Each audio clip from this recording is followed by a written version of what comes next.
Assalamualaikum warahmatullahi wabarakatuh. Waalaikumsalam warahmatullahi wabarakatuh. Innal hamdalillah nahmaduhu wa nasta'inuhu wa nastaghfiruhu wa na'udzu billahi min sururi anfusina wa min sayyiati a'malina.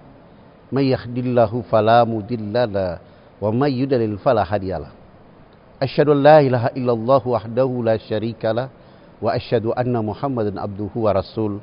Allahumma salli wa sallim wa barik ala Muhammad wa ala alihi wa ashabihi ajmain. Ayah, bunda, tuan, puan, kakak, adik di mana saja berada, semoga penuh dengan keberkahan Allah di bulan Ramadan ini. Di kesempatan menjelang berbuka pada sore hari ini, hari kelima, Ustadz Fadlan menceritakan sebuah kisah tentang dua orang murid yang belajar dan mengaji pada Ustadz Fadlan.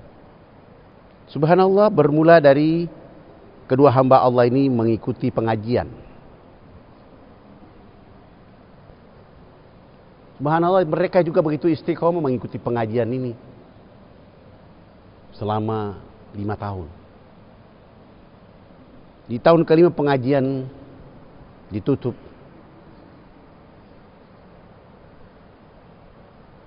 Yang laki-laki menghadap saya terlebih dahulu, dan itu 1 hari kemudian.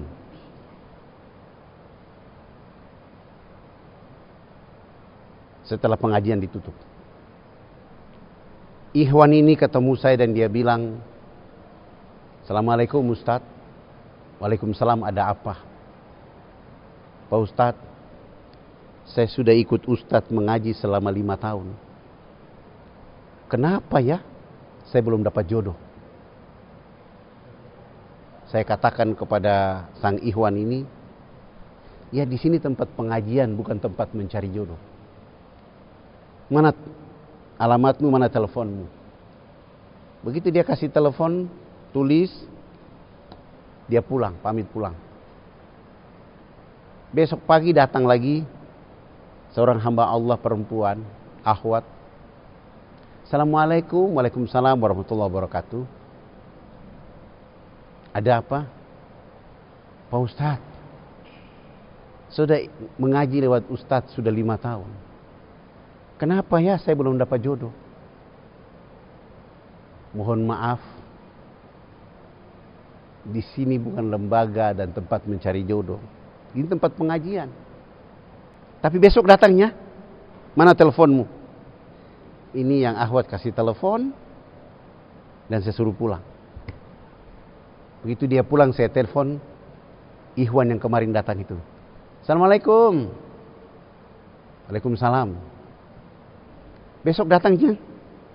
"Datang." Saya bilang sama akhwat, "Usahakan besok pagi datang ke sini, ya. Kamu pulang tapi besok datang." Alhamdulillah, besok pagi-pagi tepat jam 9 mereka dua bertemu. Begitu ketemu dan saya bilang, "Ini jodohmu."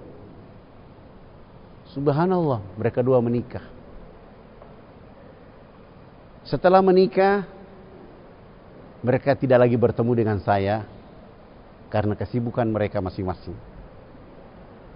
Tapi 17 tahun kemudian, mereka berdua berjumpa dengan saya.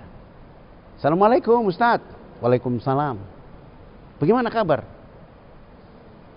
"Oh Ustadz, kami sudah menikah, usaha kami maju,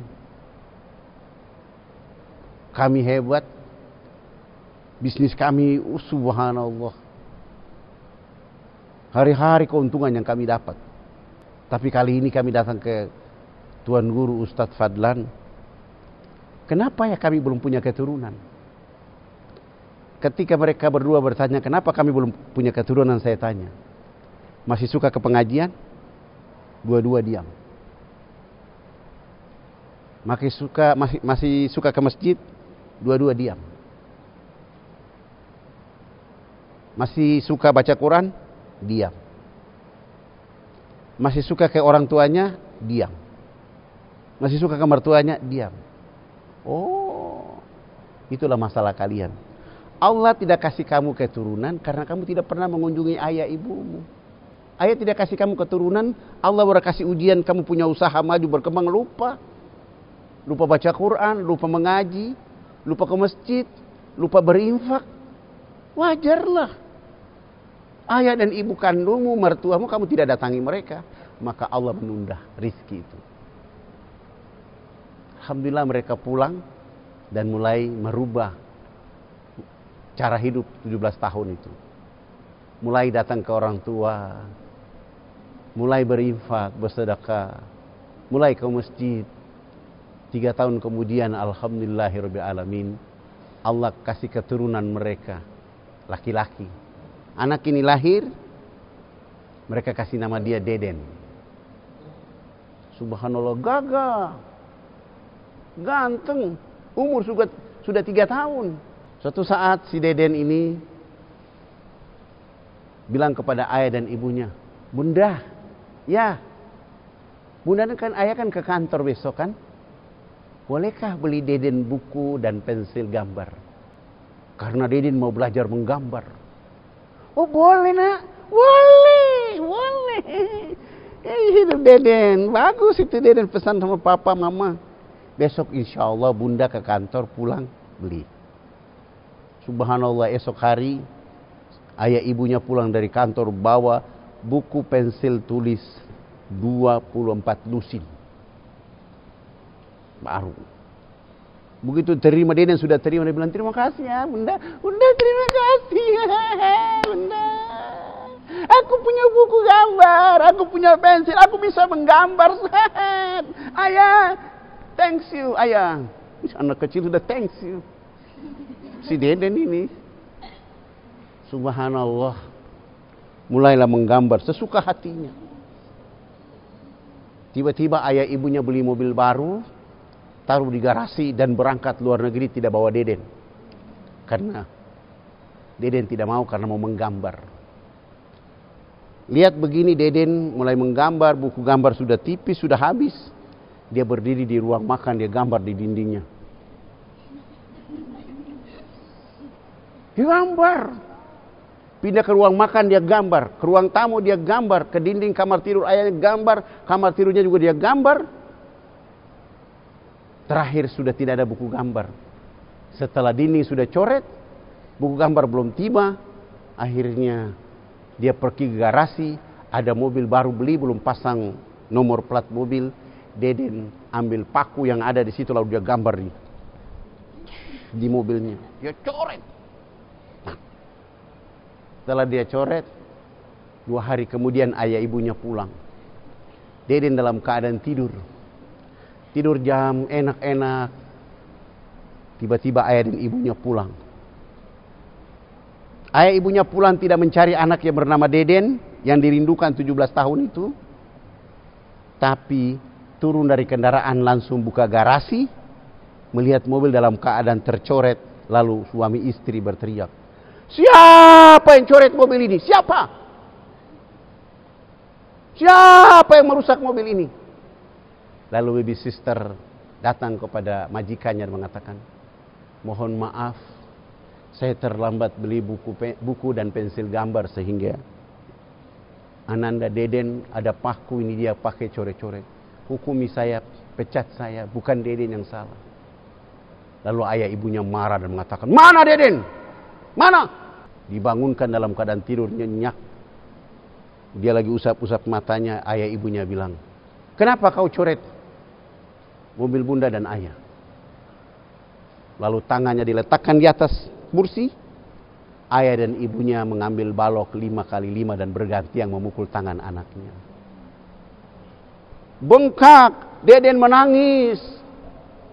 Ayah bunda tidak peduli lagi dengan kesakitan yang ditangisi oleh putra kesayangannya. Selama di kamar dia menangis, bapak ibunya tidak pernah datang. Sudah 2 hari tidak ada tanda-tanda untuk berobat. Akhirnya baby sister menghadap majikan dan mengatakan, Bunda, bolehkah saya bawa Deden ke rumah sakit? Silahkan bawa ke rumah sakit. Selama di rumah sakit tidak pernah dikunjungi ayah dan ibunya. Anak yang bernama Deden hari-hari menangis. Lalu baby sister datang kepada dokter ahli dan mengatakan, Pak dokter, bagaimana supaya bisa Deden ini sehat, sembuh? Dokter mengatakan, oh, jalan satu-satunya kedua tangannya harus diamputasi, harus dipotong. Tapi harus bawa surat keterangan dari ayah dan ibunya bahwa mereka bersedia anaknya diamputasi, dipotong tangannya. Lalu bawa pulang surat keterangan dari rumah sakit untuk amputasi. Ayah dan ibu atau suami istri langsung tanda tangan. Bawa pulang ke rumah sakit, besoknya mulai amputasi tangan dari Deden. Kedua tangannya terputus. Setelah terputus diobati, dikasih ini, akhirnya sudah enak dan bisa tidur. Sudah 7 hari, sudah 9 hari tidak pernah tidur siang dan malam. Tidur terlelap. Lalu baby sister tanya pada dokter, boleh nggak dibawa pulang? Sudah bisa. Perjalanan pulang, Deden bilang sama baby sister, jangan pertemukan aku dengan ayah dan bunda dulu ya. Jangan. Selama Deden sakit, selama Deden di rumah sakit, ayah dan bunda tidak pernah datang melihat Deden. Suatu ketika di hari Sabtu pagi, ayah dan ibunya, ayah dan bundanya sedang makan sarapan pagi. Deden sudah mandi selesai, dia bawa tangan yang terpotong itu datang berdiri di pinggir meja makan. Assalamualaikum ayah bunda. Seandainya tangan Deden tidak dipotong dan terbungkus seperti ini, Deden mau mengulurkan tangan minta maaf karena sudah mencoret mobil ayah dan bunda. Ketika mendengar suara yang disampaikan oleh anaknya mereka, suami istri langsung jatuh dari kursi makan. Jatuh turun. Pingsan. Tangan Deden sudah terpotong. Lalu Deden bilang sama baby sister, jangan pertemukan aku dengan ayah ya, sampai aku sembuh. Begitu ayahnya kantor, baru anaknya keluar dari rumah. Dia kemana? Ke masjid. Duduk di situ. Orang mengaji, anak-anak kecil lari-lari, dia ikut duduk di situ menonton. Sampai 6 bulan, subhanallah. Deden bisa baca Quran. Ikut-ikut di masjid dia bisa baca Quran. Iqra sudah, juz amma sudah, tajwid sudah, mahraj sudah. Dan subhanallah 1 tahun kemudian Deden bisa menghafal 30 juz Al-Quran. Begitu ada acara anak catat dunia baca Quran, dia ikut. Dan subhanallah termasuk anak yang pintar dan bagus, mahraj dan hafalannya. Sampai di Jeddah ikut acara lomba anak cacat dunia, selesai pengumuman. Dan subhanallah Deden menjadi anak juara keempat dari 3.000 anak dunia berkumpul. Lalu panitia bertanya kepada Deden, apa yang menyebabkan kamu berniat untuk membaca Quran seindah ini? Deden tunduk kepala dan mengatakan, saya suatu saat akan ingin meletakkan mahkota di akhir zaman di atas kepala ayah dan ibu. Lalu panitia mengatakan, iya tapi ayah ibumu memotong tanganmu. Seandainya ayah dan ibu tidak memotong tangan saya tidak mungkin menjadi penghafal Quran. Subhanallah. Air mata mengalir, keindahan yang dirindukan ayah dan ibunya dengan sebuah amputasi tangan dipotong. Dengan kata-kata indah dari putranya ingin meminta maaf, tapi tangan sudah terpotong. Hanya gara-gara benda yang bernama mobil tercoret. Apa yang terjadi? Deden hari ini menjadi guru mulia dari Al-Quran. Ayah bunda yang dirahmati oleh Allah. Kerinduan kita kepada anak keturunan. Tapi kalau tidak dibina dengan baik, tapi dibalas dengan sebuah kebaikan dari anak, karena dia merasa sebuah keindahan itu. Ayo, Ramadan di hari kelima ini membuat kita menjadi happy oleh karena kisah yang satu ini. Allahumma innaka afuwun karim tuhibbul afwa fa'fu anna. Allahumma innaka afuwun karim tuhibbul afwa fa'fu anna. Ya Allah ya karim. Asyhadu an la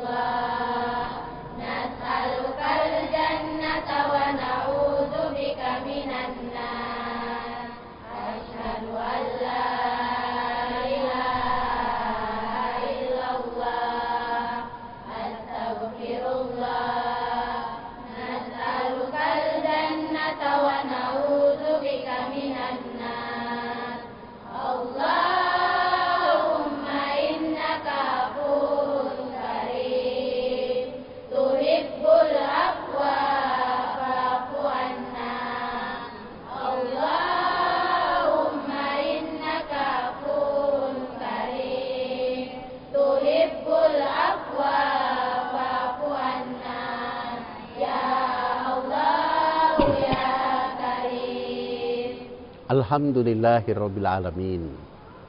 Hamdan hamidin, hamdan naimin, hamdan yuwafi ni'amahu wa yukaffi majida. Ya Rabbana lakal hamdu kama yanbaghi li jalali wajhikal karim wa azimi sultanik. Allahumma sholli ala sayyidina Muhammadin wa ala alihi sayyidina Muhammad. Ya Allah, ya Rabb, dengan ridha dan rahmat darimu kami berada di hari kelima menjelang buka puasa sore hari ini. Jika kebaikan-kebaikan itu mengalir untuk kami, keluarga, anak, keturunan kami, suami, istri, ayah, bunda, kakak, adik, dan anak-anak keturunan kami, ya Allah, berkahi kami di Ramadan ini, ya Allah.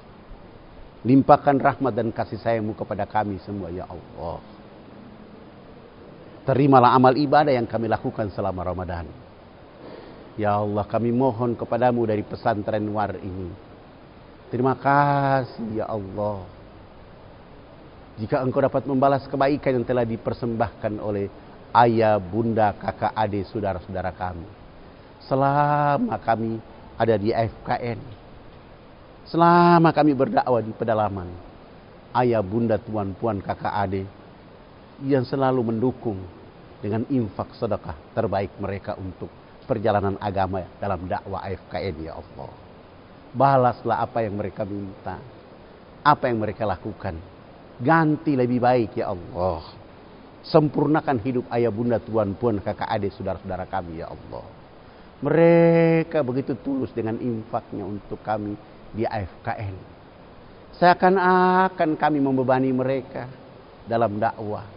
Tapi tidak itu mereka dalam perasaan ayah, bunda, kakak, adik. Berkahi mereka ya Allah. Lapangkan hati mereka dalam keadaan kebaikan. Dan ya Allah, jadikan Ramadan ini menjadi Ramadan terbaik untuk mereka ya Allah.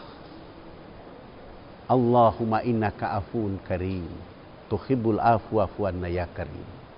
Berkahi hidup mereka, ridhoi hidup mereka. Rabbana atina fid dunya hasanah wa fil akhirati hasanah wa qina azabannar. Walhamdulillahirabbil alamin. Terima kasih dan penghargaan yang setinggi-tingginya kepada ayah, bunda, tuan-tuan, kakak, adik. Semoga Allah membalas semua kebaikan ayah, bunda, kakak, adik, tuan-tuan, puan-puan, saudara-saudara semuanya. Selamat berbuka puasa. Wassalamualaikum warahmatullahi wabarakatuh.